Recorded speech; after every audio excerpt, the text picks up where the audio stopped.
লাইভে যেটি দেখেছেন না, শ্রীলঙ্কা বনাম আফগানিস্তানের ম্যাচ অফিসিয়ালি, কিন্তু এটি হচ্ছে লাইভেই বাংলাদেশ ক্রিকেটের লাইভ আপডেট। বাংলাদেশ দল কিন্তু একদিন আগে দুবাই চলে এসেছে, কিন্তু অনুশীলন করতে পারছে না এই ম্যাচের উপর ভিত্তি করে।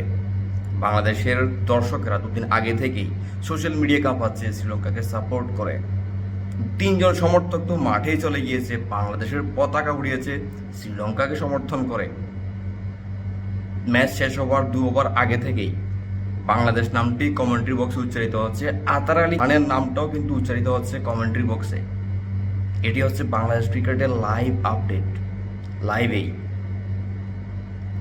এভাবে আর কতদিন এভাবে বাংলাদেশ ক্রিকেট চলবে? একটি ক্রিকেট দলের অবকাঠামোগত আমাদের যে অবস্থা এখন, সেই অবস্থাতেই কিন্তু অবকাঠামো আমাদের অনেক বেশি উন্নত। আমরা যে অবস্থা দিয়ে যাচ্ছি, যেভাবে আমাদের ক্রিকেটের উন্নতি হচ্ছে, এভাবে আর কতদিন সমর্থকেরা অন্যের ম্যাচে গিয়ে নিজের জার্সি গায়ে দিয়ে নিজেদের পতাকা উড়িয়ে এভাবে সমর্থন দিয়ে যাবে? আতার আলী খান কমেন্ট্রি বক্সে নাই, কিন্তু তার নাম উচ্চারিত হচ্ছে। সিলেট, চট্টগ্রাম, ঢাকা সব নামগুলো উচ্চারিত হচ্ছে কমেন্ট্রি বক্সে শ্রীলঙ্কা এবং আফগানিস্তানের ম্যাচের উপর ভিত্তি করে। এভাবে আর অন্যের লাইভে নিজেদের লাইভ আপডেট আর কতদিন?